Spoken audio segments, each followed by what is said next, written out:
A half-century ago, these theologies would have been considered irrelevant. The West had moved on.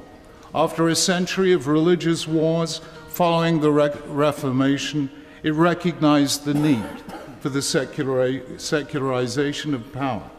This allowed the United Nations, in the partition vote of 1947, to grant Jews the right to a nation-state of their own after 2,000 years of exile and persecution. Eventually, there were peace agreements with Egypt and Jordan, and an intensive process with the Palestinians. When power is secularized, peace is possible.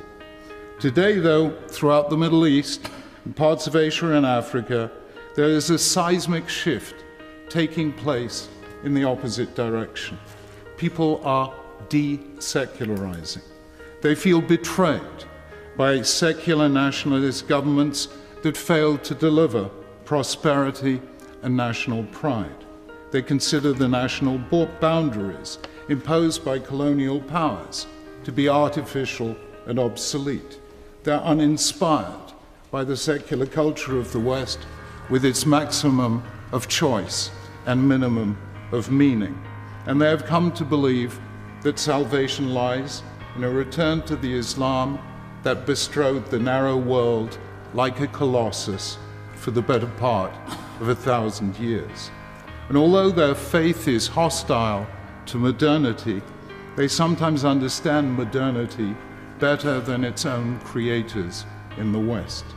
They know that because of the internet, YouTube, and the social media, communication, indeed politics, has gone global.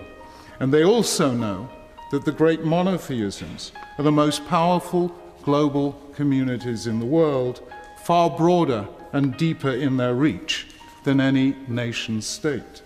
And the religious radicals are offering young people the chance to fight and die for their faith, winning glory on earth and immortality in heaven. They have started recruiting in the West, and they have only just begun. But when ancient theologies are used for modern political ends, they speak a very dangerous language indeed. So, for example, Hamas and Hezbollah, both self-defined as religious movements, refuse to recognize the legitimacy of the State of Israel within any boundaries whatsoever, and seek only its complete destruction. The Islamists also know that the only way they can win the sympathy of the West is by demonizing Israel.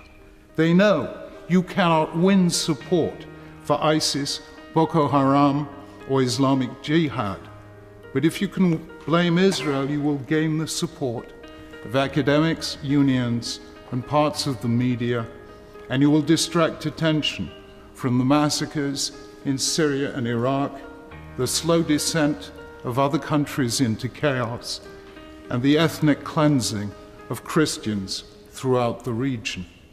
They are thus repeating the very failure of the regimes they have risen against, who for 50 years suppressed dissent by demonizing Israel as the cause of everything wrong in the Arab or Islamic world.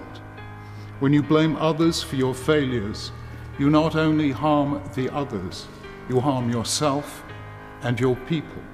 To be free, you have to let go of hate. And if you let hate speech infect the West, as has already happened in some of our campuses, prisons, and schools, then our freedom too will be at risk.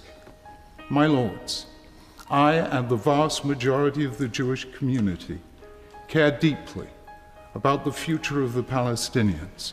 We want Palestinian children, no less than Israeli children, to have a future of peace, prosperity, freedom, and hope, which is why we oppose those who teach Palestinian children to hate those with whom they will one day have to live, and who take money given for humanitarian aid and use it to buy weapons and dig tunnels to take the region back to a dark age of barbarism. More generally, we say, in the name of the God of Abraham, the Almighty, merciful, and compassionate God, that the religion in whose name atrocities are being carried out, innocent people butchered and beheaded, children treated as slaves, civilians turned into human shields, and young people into weapons of self-destruction, is not the Islam that once earned the admiration of the world, nor is its God, the God of Abraham.